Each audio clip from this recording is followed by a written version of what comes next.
हमारी आज की स्पेशल मेहमान है इकरा अजीज, जिनके इंट्रोडक्शन में हम बता चुके हैं कि बड़ी यंग एज में आपने काम करना शुरू किया था, एक जिम्मेदारी आप पर आ गई थी। ये पहले से सोचा हुआ था कि एक्टिंग में ही आना है, मैंने मॉडलिंग करनी है, एक्टिंग करनी है, या ये सडनली हुआ है बड़ा? नहीं, मुझे हमेशा से शौक था और जब मुझे अपॉर्चुनिटी मिली, मुझे इजाज़त भी मिली, मुझे फैमिली का सपोर्ट भी मिला।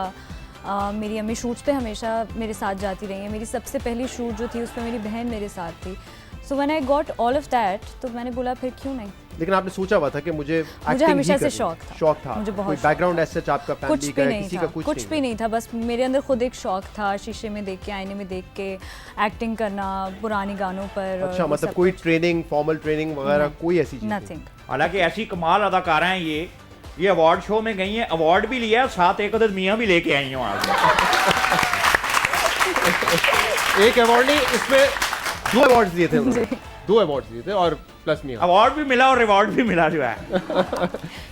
तो कितना स्ट्रगल था, बिकॉज आपका कोई बैकग्राउंड नहीं था, तो इनिशियली स्ट्रगल कितना मुश्किल होता है किसी न्यू कमर के लिए and at such young age? Struggle काफ़ी मुश्किल होता है, लेकिन मैं बहुत लकी रही हूँ इस मामले में कि मुझे हमेशा से टीम और जिन लोगों ने मुझे चांस दिया है, जिन लोगों के साथ मैंने काम किया है, जो भी चैनल्स और प्रोडक्शन हाउसेस रहे हैं, वो काफ़ी अच्छे थे। वो बल्कि काफ़ी क्या, बहुत अच्छे थे। सब ने सपोर्ट किया, सब ने आपको एक अच्छी अपॉर्चुनिटी दी जिसकी हर किसी को तलाश होती है। लेकिन ये कैसे पॉसिबल हुआ कि इतनी यंग एज में आपने जो रोल्स किए, बड़े मैच्योर रोल हैं। रांझा कर दी, बड़ा एक इंपॉर्टेंट सब्जेक्ट है, उसमें आपने बड़ा एक मैच्योर रोल प्ले किया। हमेशा मैं खुद स्क्रिप्ट पढ़ती हूँ, हमेशा खुद अपने करियर में whatever choices I have made them on my own. Yasir क्यों नहीं हेल्प करते आपको? यासिर तो फिर बहुत बाद में आया ना पिक्चर में। अच्छा। लेकिन जब से वो आए हैं, मैं I think he is the only person I go to कि मुझे बताएं क्या ये अच्छा है, क्या ये करना चाहिए। इनकी मोहब्बत का आलम देखें ना, आज भी इतने प्यारे इन्होंने कपड़े पहने, लेकिन शूज यासर के पहन के आई हैं जॉगर। अच्छा आर्टिस्ट, और आपने इनके काम में इनकी एनर्जी देखी है जी। देखे ना, जैसे घर में कोई बंदा अगर मिसिंग हो तो क्या कहते हैं, यार ड्राइंग रूम में देखो, बेडरूम में देखो, ये अगर ना मिल रही हो ना तो कहते हैं कभी उस दरख्त पे देखो, उस दरख्त पे देखो, उस दरख्त पे देखो। Full energy, energetic, committed. कुछ दिन पहले यासिर, इनके जो हस्बैंड हैं, वो हमारे शो पे मौजूद थे, तो मैंने उनसे पूछा कि आप इतने ज़्यादा एक्सप्रेसिव रियल लाइफ में हैं, इसीलिए चीज़ें आप सोशल मीडिया पे डाल देते हैं, ओपनली करते हैं। जैसे अभी खालिद साहब ने याद दिलाया कि एक अवार्ड शो में आपको प्रपोज भी उन्होंने किया था, तो उन्होंने बड़ी अच्छी बात की। उन्होंने कहा कि ज़्यादातर औरत, बल्कि हर औरत चाहती है कि उसका हस्बैंड एक्सप्रेसिव हो, एक्सप्रेस करे। तो ये क्वालिटी उनमें तो है। आपको, आपके बारे में उनको ये पता था कि अगर मैं ये करूँगा तो you will take it positively, या फिर वो एक रिस्क लिया उन्होंने कि पता नहीं कैसे रिएक्ट करेंगे आप? ही न्यू कि मेरा ये ख्वाब है कि कोई कर दे मुझे प्रपोज, कोई इतना एक्सप्रेसिव हो। बेसिकली मेरा प्रपोजल का शायद इतनी ख्वाहिश नहीं थी। मैं सिर्फ ये चाहती हूँ कि मेरा पार्टनर एक्सप्रेसिव हो। अगर वो कभी रोना भी चाहता है तो वो रो सके, ना कि वो ये सोचे कि नहीं मैं मर्द हूँ, मैं नहीं रो सकता। तो मैं चाहती हूँ कि एक्सप्रेसिव हो, कभी परेशान है, कभी कोई मसला है, क्योंकि पार्टनर्स इसीलिए होते हैं आप कि आप एक दूसरे से अपना दुख सुख शेयर कर सकते। तो आप अपने फ्रेंड से भी यही एक्सपेक्ट करती हैं, कोलीग से भी यही एक्सपेक्ट करती हैं कि वो सच्चे हों? इसका फायदा उठा के ना, ये ना प्रोग्राम के बाद शहजाद आपसे 500 रुपया मांग ले, मेरे पास किराया नहीं है वापसी। अच्छा, ये बताइए कि एक और मैं आपको चीज़ दिखाना चाहूँगा। यासिर के हाथ का अगर हम पिक्चर दिखा सके, तो उन्होंने टैटू बनाया है आपके नाम का, और ये पिक्चर उन्होंने खुद पोस्ट की थी अपने सोशल मीडिया पे। अच्छा देख लो, यासिर शेव नहीं बनाता, टैटू बना लेता है। ये रहा जी। वो तो मैंने उसे रोका हुआ है। अच्छा, आपने वो शेव करने से आपने रोका या टैटू बनाने से रोका था? नहीं, शेव करने से। और इसकी ये आपसे पूछ गया था वैसे? नहीं, ये सरप्राइज था। उसने मुझे बोला कि बस मैं जा रहा हूँ, और फिर वो 2 घंटे गायब हो गया। फिर वो आया तो उसने ये दिखाया। तो आपने भी करना है ये उनके लिए, या उन्होंने ही किया है खाली? अच्छा, अगर मैं सच कहूँ, I already have a tattoo. ये कोई हाँ, ये अच्छा, कोई 1-2 क्या बात है। अभी कुछ अर्से पहले फैसल कुरैशी भाई हमारे शो पे थे, बड़े ज़बरदस्त एक्टर हैं, और जैसे हमने आपके बारे में भी बताया कि आपको बेस्ट एक्ट्रेस अवार्ड मिल चुके हैं और कई अवार्ड्स मिले, तो हमने कहा कि आज आपसे मशवरा करते हैं और आपको कुछ वीडियोस दिखाएंगे और आपको इनके एक्टिंग स्किल्स को जज करना है। ये सियासतदान है, लेकिन सियासत में भी आपको पता है जब लोगों को आपने मोबिलाइज करना होता है तो ड्रामा थोड़ा सा करना पड़ता है। एक्टिंग जरूरी है, वरना लोग काबू में नहीं आते ऐसे। तो आपने इनको मार्क्स देने हैं 10 में से। मैं फिर आपको बताऊंगा कि फैसल कुरैशी साहब ने कितने दिए थे। अच्छा। अब आपने बताना है। ये पहले जो है ये मिनिस्टर है पाकिस्तान तहरीक इंसाफ के, और फिक्र नहीं कीजिएगा, और सब बड़े अच्छे लोग हैं, बुरा नहीं मानते। ऑनेस्ट रिव्यूज चाहिए आपके। शरियार आफरीदी, इनकी ये आप क्लिप देखें और उसके बाद खड़ा होता हूं और उन जालिमों के लिए जो कौम को लूटते हैं, उन हरामखोरों को गले से भी पकड़ूंगा और इंशाल्लाह इबरत का निशान भी बनाऊंगा। और तुम्हारी बारी आ रही है, तुम दोनों भाइयों से कुहाट का पैसा निकाल के दिखाऊंगा इंशाल्लाह। मतलब क्या मौला जट कौन और कहाँ? 10 on 10 मतलब अगर ये सुन के कोई कन्विंस ना हुआ ना इनकी बात का तो फिर नहीं मुझे पता किस तरीके से होगा। क्या बात है, इसका मैं मतलब कन्विंस हो जाऊं। अब मुझे नहीं पता ये किसके बारे में बात कर रहे हैं, लेकिन शायद मैं भी उनके पीछे अब जाना चाहती हूँ जिसके पीछे ये। अच्छा, इतनी कन्विंस हो गई आप? मैं तो हो गई लूटी हुई रकम आप लेके आना चाहती हूँ। मगर ये फिल्मों की तरह था, जो बोला हुआ नहीं। अच्छा आप ये देखें, जैसे फिल्मों में होता है ना, कुछ नहीं होता, इस तरह इन्होंने भी बोला, कुछ नहीं किया। शहरियार अफरीदी को देखें, लेकिन बिलावल भुट्टो ज़रदारी साहब, क्लिप थोड़ा सा पुराना है लेकिन खून चाहिए, खून देंगे हम। सर चाहिए, सर देंगे हम। जान चाहिए, जान देंगे हम। ये बाजी खून का बाजी है, ये बाजी हम ही जीतेंगे। तुम कितने भुट्टो कत्ल करोगे और घर से भुट्टो निकलेगा। मेरे ख्याल से अब बिलावल और ज्यादा मैच्योर हो गए सियासत में, अब इससे बेहतर कर सकते थे। लेकिन इस वक्त इस क्लिप पे आप इनको कितने मार्क्स देंगे, कितने पॉइंट्स देंगे? वो मुझे लगता है पिछले वाले फिर भी जरा बाजी जीत गए वो। तो इससे इनको ये कहाँ रेट करेंगे आप? 8ish 8 upon 10 मेरे ख्याल से एक ये और कम करीब कर दो, करीब 7 दो। पता है क्यों? बिलावल को ये नहीं पता, अगर उसका नाक ना होता ऐनक गिर जानी चाहिए उसके नीचे। अच्छा जी, मुराद से यंग और एनर्जेटिक और तहरीक इंसाफ के वजीर हैं, बड़ी जोशीली तकारीर करते हैं जी। जिस दिन इमरान खान ने हल्फ लिया तो मेरा पाकिस्तान का 200 अरब डॉलर जो बाहर पड़ा हुआ है, इमरान खान अगले दिन उसको पाकिस्तान वापस लेके आएगा। मेरे मुल्क के ऊपर कर्जा कितना है? 100 अरब डॉलर। कितना है? कितना कर्जा है? पहले दिन 100 अरब डॉलर बाहर दुनिया के मुंह पे दे मारेगा और 100 अरब डॉलर आपके ऊपर लगाएगा। क्या कह रहे हैं? एक्टिंग में आपको तो हमसे बेहतर पता है, आंखों का बड़ा कमाल होता है, आंखों से एक्सप्रेसिव। बात आज सब जो भी करें लेकिन सब तो एक ही जैसी एक्टिंग कर रहे हैं, तो फिर इनको मार्क्स कैसे दें? जी कितने पॉइंट्स? ये जरा 5ish के ही करीब है। 5ish? ओहो, बहुत बहुत कम नंबर, बहुत पीछे रह गए मुराद सईद साहब जी। आपके सदर, पार्टी के सदर शहबाज शरीफ साहब, उनका क्लिप भी है, देखिए जी। ये तुमने और आपसे भी पॉइंट्स लूंगा मैं। अच्छा आप मुझे बता दें कितने मार्क्स देने हैं? नहीं आप खुद देखें उनको, क्यों? वो एक्टर है ही नहीं है वो। हाँ, इनको इग्नोर करें इस वक्त जी। वो नहीं, ये मेरा वादा है आपसे कि मैं इंशाअल्लाह अल्लाह ताला के फजल करम से, आपकी दुआओं से और साथियों की मदद से सिंध को पाकिस्तान का सबसे बड़ा, सबसे शानदार सूबा बनाकर दम लूंगा, चाहे मेरी जान चली जाए। एग्रेशन बहुत है इनमें भी, वो माइक शाइक उन्होंने गिरा दिया। लेकिन ये सबसे नेचुरल थे, सबसे नेचुरल थे, सबसे नेचुरल थे। अब इनको और 11 दे दे, बस क्योंकि एंड में एक जो इम्प्रोवाइज किया ना अपने पूरे डायलॉग को, ये तो 10 से बहुत आ 10 से भी आगे, मतलब तो 11 नंबर ले लिए भाई 10 ये- में से। आपका शुक्रिया, आप हमारे शो पर आई, बड़ा मजा आया, बड़ा अच्छा लगा आपसे सवालात करके, बात करके।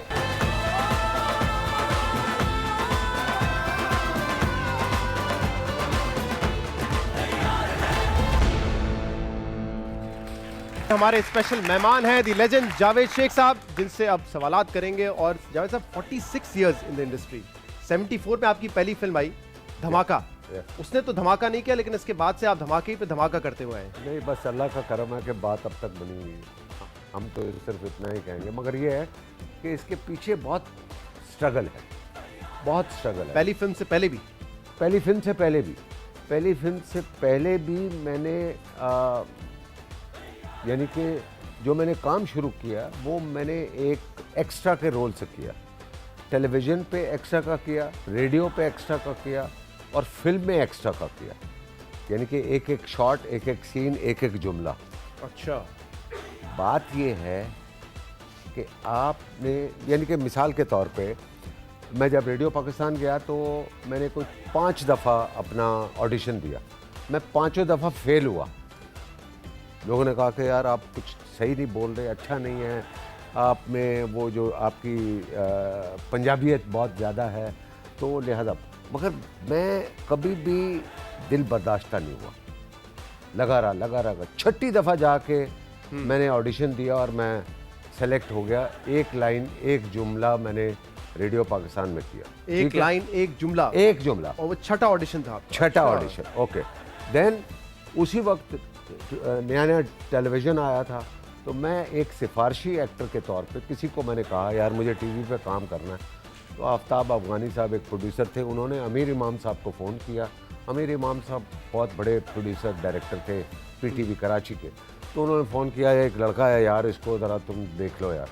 एक्टर्स की जो क्वालिटी है, जो एक्टिंग स्किल्स हैं, वो पहले से बेहतर हैं अब या पहले ज़्यादा बेहतर होते थे?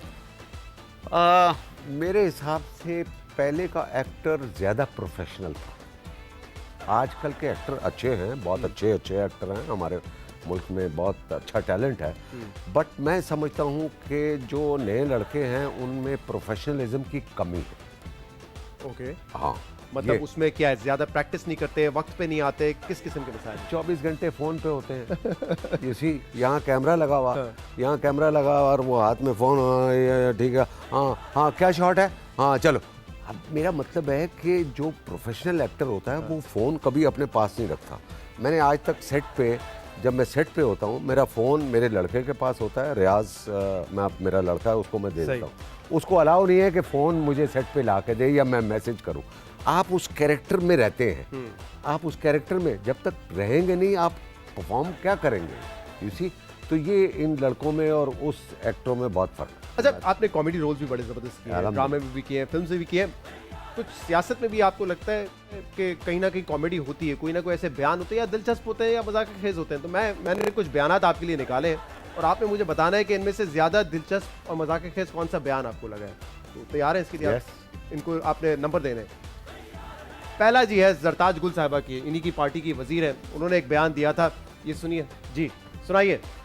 इतनी ज्यादा तादाद में बारिशें और बर्फबारी पाकिस्तान के अंदर कभी नहीं हुई जितनी इस दफा हुई है।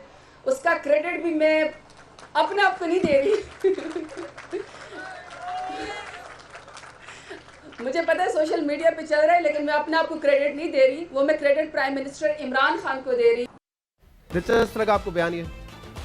अच्छा, मैं दूसरे सुना दूं, फिर आप बताइए कौन सा होता है। जी, इमरान खान साहब ने पहले बात की थी, उन्होंने कहा था कि एक ऐसा टीका मुझे लगाया था, मुझे आगे सुन लीजिए, फिर पता नहीं आपने सुना है कि नहीं। जी, 2013 में मैं वो इलेक्शन कैंपेन में लिफ्ट से गिर गया, शौकत खाना में पहुंच गया, बड़ी मुझे तकलीफ, मैंने कभी इतनी, क्योंकि मेरी पीठ पे हड्डियां टूट गई। अब ये बड़ा मैं तकलीफ में, तो इसने डॉक्टर आसिम ने, मुझे नहीं पता कौन सा टीका लगाया मुझे, वो टीका ऐसा लगाया कि ना मुझे तकलीफ भी खत्म हो गई, सब कुछ दुनिया बदल गई। वो जो नर्सेस थी वो मुझे हूरें नजर आनी शुरू हो गई।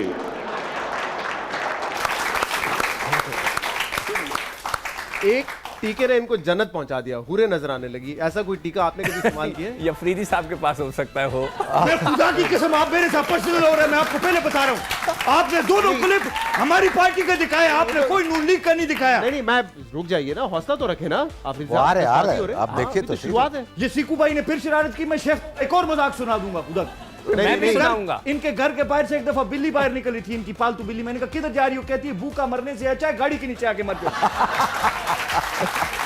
अच्छा, फिर मैं भी लतीफा सुनाऊंगा इनका। ये एक दफा मुझे मिल गए बाहर, मैंने कहा भाई यहाँ फरीदी साहब क्या कर रहे हैं? कहते मैं हनीमून पे आया। कहते भाभी किधर है? कहते कराची में वापस घर पे। कहते खर्चा बहुत है। खर्चा बहुत हो रहा है। खान साहब बड़ी वाकई तकलीफ में थे और ये पेन किलर इंजेक्शन था जिसकी ये बात कर रहे थे। अगला बयान जो है वो बिलावल भुट्टो जरदारी साहब का है। जी, इसको समझना पड़ेगा हमें कि जब बारिश आता है तो पानी आता है, तब ज्यादा बारिश आता है तो ज्यादा पानी आता है। इस्लामाबाद ऐसा है, लाहौर ऐसा है, कराची ऐसा है। आप तो रहे हैं पूरे पाकिस्तान में, आप घूमे हैं, आपको पता था कराची ऐसा है, लाहौर ऐसा है? ये मुझे तो आज पता लगा कराची ऐसा। आपने देखा संजीदा सियासत में, संजीदा बयानात, प्रेस कॉन्फ्रेंसेस में भी कहीं ना कहीं वो एक कॉमेडी का स्क्रिप्ट की लाइंस कुछ ना कुछ होती हैं, डायलॉग्स? ये यार नहीं, ये तो हो जाता है, हो जाता है, ये तो हो जाता है, लिखी भी नहीं होती, हो जाता है। और ये दुनिया भर में है। हाँ। ऐसा नहीं है कि सिर्फ पाकिस्तान में है, बहुत से, अगर आपके पास नेक्स्ट टाइम वो आप लाइए तो वो क्लिप्स भी उनके भी हम आपको बिल्कुल दिखाएंगे। इनकी शिकायत थी कि नून लीग से कोई नहीं है, तो दानियाल अजीज साहब जी पिछली हुकूमत में नून लीग की हुकूमत में वजीर भी थे, इनका बयान।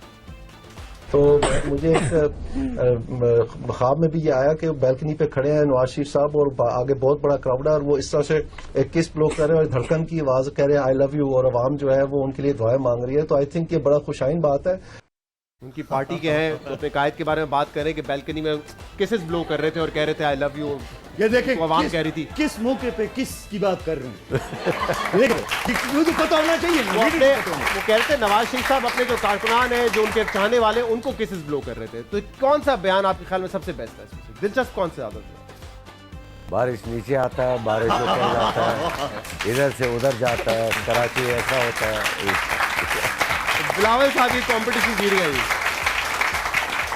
पिछले दिनों शहजाद शेख हमारे साथ थे, आपके साहबजादे, बड़े ज़बरदस्त एक्टर हैं। उनको हमने कुछ एक्ट्रेसेस जिन्होंने आपके साथ काम किया है उनकी हमने पिक्चर्स दिखाई और पूछा कि आपको क्या लगता है कि किन के साथ जावेद साहब ज़्यादा करते थे।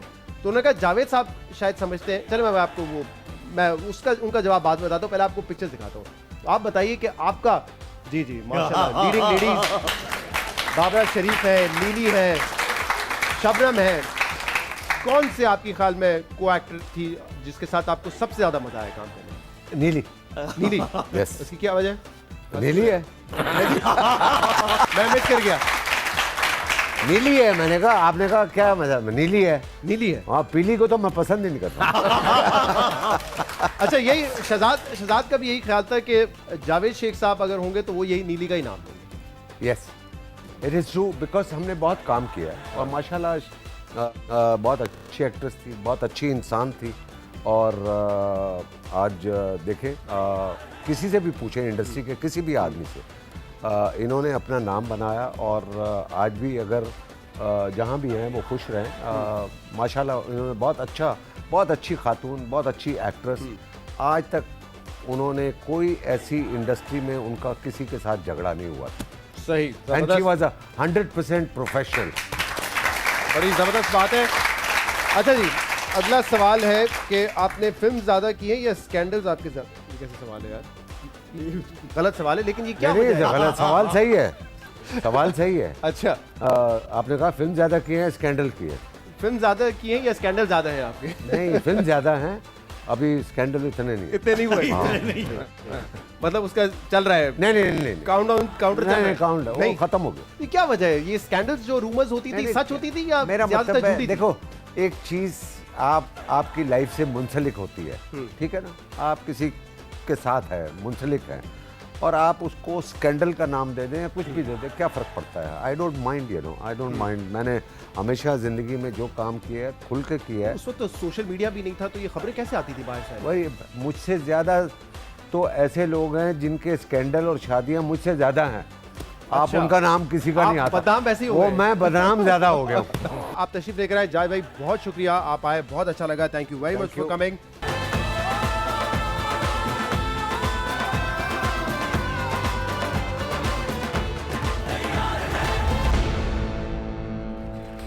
हमारे स्पेशल मेहमान हैं इरशाद भट्टी साहब, सीनियर सहाफ़ी हैं, इलेक्ट्रॉनिक मीडिया और प्रिंट मीडिया पे आप छाए रहते हैं। भट्टी साहब, माशाल्लाह सैकड़ों आपने कॉलम्स लिखे हैं, जितने शोज आपने किए होंगे किसी और तज्जिएकार ने नहीं किए होंगे। आपका एक्सेस जो है शेख रशीद साहब के बाद आपने तज्जिएकार में तो कोई इतना नहीं होगा जितने आपने शोज किए हैं। अच्छा, वो नहीं है माशाल्लाह एक्सेस आपका हर बड़े शख्सियत तक है, जिसके पास जाए आप पहुंच सकते हैं। कभी आपने सोचा था शहजाद इकबाल के शो में आने का मौका मिलेगा?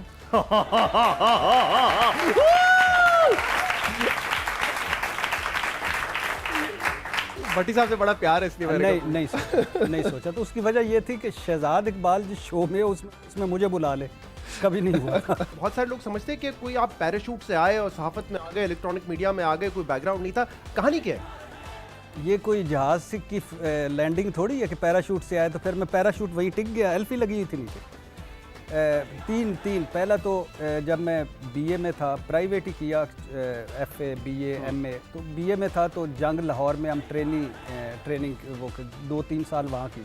उसके बाद इस्लामाबाद में सेकंड टाइम आया, पाकिस्तान ऑब्जर्वर अल अखबार, उसमें प्रूफिंग की, एडिटिंग की, सब एडिटर, सिटी पेज पे, 18 पेज पे, एडिटोरियल पेज, दूसरा लिटरेचर का पेज, इसके बाद इंटरव्यूज़, पार्लियामेंट डायरी, फिर उसके बाद ये इमरान खान साहब जो, ये तो चाइना के इमरान खान हैं, असल वाले इमरान खान साहब जो हैं वो जो हैं, हाँ, और जिनके लिए मेरी अभी भी उम्मीदें हैं कि वो डिलीवर करेंगे, परफॉर्म करेंगे, तो वो उनके, ये उस वक्त हमें ट्रेनी रिपोर्टर था, तो वो उनकी बीट मुझे दे देगी, क्योंकि अल्हम्दुलिल्लाह खान साहब उस वक्त से आप जो है कवर कर रहे हैं। अल्हम्दुलिल्लाह खान साहब की ये है कि किसी को चाय का कप भी नहीं पिलाते, कोई भी नहीं, तो वो अल्लाह के फजल से हम तो हमने देख लिया आपकी तस्वीर। हाँ, वो एक कप पड़ा हुआ, हम वो भी भूखे, हम भी भूखे, तो वो उस वक्त से, तो उसके बाद पार्लियामेंट, सेनेट, फिर दोबारा छोड़ दिया, फिर दोबारा जिन अभी तो आपका कप आ गया। देखिए हमने चाय पिलाई आपको।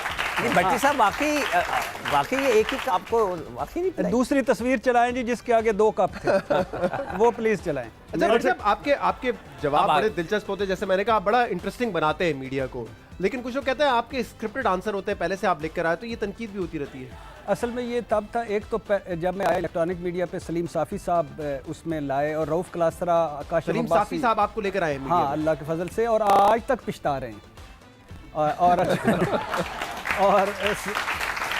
तो सलीम साफ़ी लेके आए, उसके बाद रऊफ क्लासरा ने बड़ा, काशिफ अब्बासी, मारिया मेमन, इन्होंने बड़ा, यानी उस वक़्त के ये इस तरह ये लाइन वगैरह वगैरह। अच्छा, तो उसके हुआ ये कि 1.5 मिनट आपके पास टाइम होता है रिपोर्ट कार्ड में। हाँ। 1.5 मिनट में आगे कौन बैठे हुए थे? उस्ताद हसन निसार साहब, इम्तियाज़ आलम साहब, इफ्तिखार अहमद साहब, मेरा चाचे दा पुत्र अलमरूफ हफीजुल्लाह नियाजी, सलीम साहब। काम आप जियो में करते हैं, ट्रेनिंग आपने मुखालिफ चैनल के एंकर से लिए। हाँ, नहीं जाहिर है, अब आप इसमें भी जेलस नहीं, वैसी बात कर रहा था, लोगों को पता होना चाहिए। गौर से देखो ये चेहरा। अच्छा, वैसे मुझे मुझे तो वैसे कोई एतराज नहीं लगता कि स्क्रिप्टेड हो, उसमें क्या है, बहुत सारे ओबामा भी स्क्रिप्ट पढ़ता है सामने से टेलीप्रॉम्प्टर। नहीं, मुझे रिपोर्ट कार्ड के आज तक मैं दबाव से नहीं निकल सका कि 1.5 मिनट में आपने बताना शहजाद साहब अच्छे आदमी या बुरे आदमी, और आर्गुमेंट्स के साथ बता। जी खान साहब, क्या फरमाना चाह रहे हैं? यार मैं इरशाद हैं बड़े गौर से सुन रहा था। एक मिनट भट्टी और मैं, हम दोनों एक चीज कॉमन है। 1 मिनट भाई, हम दोनों ऑक्सफोर्ड से पढ़े, मैं ऑक्सफोर्ड यूनिवर्सिटी से पढ़ा हूँ या ऑक्सफोर्ड डिक्शनरी से पढ़ा, मगर हमारा प्यार, और मैंने चाय का कप पिलाया भी है, फिर आप कह रहे हैं 1 कप पिलाता हूँ, मैं कौन सी कंजूसी मैंने की? अच्छा, अगर ये जिंदगी नवाज शरीफ होती तो ये उनका कामा होते। अगर तो बहुत गहरी बात कर दी है। अगर ये जिंदगी शोएब अख्तर होती तो ये उनका घुटना होते। अगर ये जिंदगी मीरा होती तो ये उनकी अंग्रेजी होते। अगर ये जिंदगी बिलावल होती तो ये उनकी उर्दू होती। सर मुझे पता ही आपके, अगर ये जिंदगी हसन निसार होती तो मैं उसका इरशाद भट्टी होता। आपके ये जुमले चलते रहेंगे, प्रोग्राम खत्म हो जाएगा। मुझे बड़ा प्यार आता है भट्टी पे जिस वक्त ये सलीम साफ़ी की धुलाई करते हैं ना, और हफीजुल्लाह नियाजी जो अलग ही लगा होता। आपके कजन है, वो कजन भाई हैं आपके। यकीन करें ऐसी धुलाई करते मुझे इतना प्यार आता है, मेरा दिल चाहता है पीएम हाउस के सारे गंदे कपड़े भट्टी साहब को दे दूं, दो इसको। अच्छा, ये एक बात बताइए भट्टी साहब, आजकल खान साहब के पास एक्सेस पीएम हाउस में सिर्फ आपका ही रह गया है? हर थोड़े दिन बाद हम तस्वीर देखते हैं, क्या दूसरे साथियों का एक्सेस बंद है आजकल?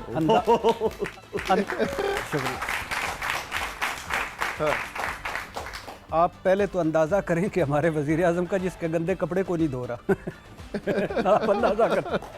अच्छा, अल्लाह के फजल से। अच्छा, नहीं, सारों को मिलते हैं, अभी 2 मरतबा सोशल मीडिया से मिल चुके हैं, 3-4 मरतबा एंकर से मिल चुके हैं। हाँ। तो लेकिन आपकी वो जो पिक्चर आती है ना, वो मैंने नहीं देखी। वो मैं हफीजुल्लाह नियाजी साहब के लिए मैं अक्सर तस्वीर खिंचवाता हूँ ताकि हफीजुल्लाह नियाजी चाचे का पुत्र है, ताकि जेलस फील हो। अच्छा, ये हफीजुल्लाह नियाजी साहब के लिए होती है। और तस्वीर खींच के तो फिर ग्रुप में डाल देता हूँ, फिर वो उसको इग्नोर कर देते हैं। और आशिक अमान साहिबा, उन्होंने कोई बेकरी का जिक्र किया था कि बेकरी, ये जरा सुन लीजिए, तनकीद का जवाब दीजिएगा, इसका बैकग्राउंड क्या है, क्योंकि मुझे उसको समझ नहीं आया था। हाँ जी, माशाल्लाह सियासतदान है और बड़ी कामयाब सियासतदान है कि जरदारी साहब की स्पोक्स पर्सन के बाद आप इमरान खान साहब की स्पोक्स पर्सन हुई। आप माशाल्लाह क्रिकेटर भी हैं और बड़ी कामयाब क्रिकेटर हो सकती थी, आपने खुद ही बताया था, हमने आपकी लाइव कमेंट्री भी सुनी। आप डॉक्टर भी माशाल्लाह बड़ी काबिल हैं, तभी आपको पता चलता है कि निहारी और पाए खाने वालों के प्लेटलेट्स कम नहीं होते। आप साइंसदान भी माशाल्लाह बड़ी अच्छी हैं, तभी आपको पता चलता है कि ज़लज़ला तब्दीली की वजह से आया करता है।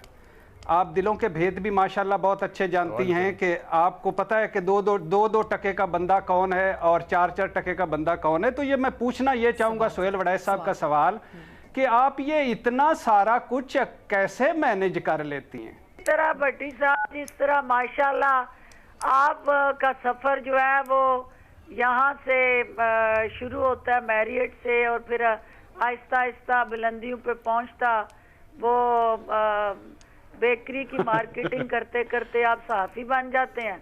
और जवाब दिया, पहले खुश हो रहे थे न्याजी साहब, लेकिन जब जवाब दिया तो न्याजी साहब और महमल और ज्यादा खुश हो रही थी कि ये मैरियट से फिर बेकरी की क्या बात की है? मतलब ये उन्होंने अल्लाह उन्हें खुश रखे, बड़ी बैठी से जाते थे, केक लेने जाते थे, क्या करते थे? अगर इस मुल्क में मुझे झाड़ू भी फेरना पड़ता तो मैं उस पर फख्र करता कि मैंने झाड़ू फेरा है। हम मिसालें देते हैं, फलां ट्रक ड्राइवर था वो बिल गेट बन गया, फलां बन गया, फख्र करना चाहिए। और ये वो गलत कह गई थी। अगर मैं बेकरी में काम करता तो मैं फख्र से कहता मैंने बेकरी में काम गलत कहा जी। नहीं, मैं यही बात कह रहा था कि अगर कोई आदमी कहीं कोई काम करता है, बुराई तो नहीं है, ठीक है, वहां से बन के निकलता है तो व्हाई नॉट। चले जी गए, बहुत बहुत शुक्रिया भट्टी साहब, आप आए, बड़ा मजा आया। Thank you very much for coming, खास तौर पे इस्लामाबाद से आए हैं आप हमारे शो के लिए। सिकू भाई आपका शुक्रिया, शोएब भाई आपका शुक्रिया।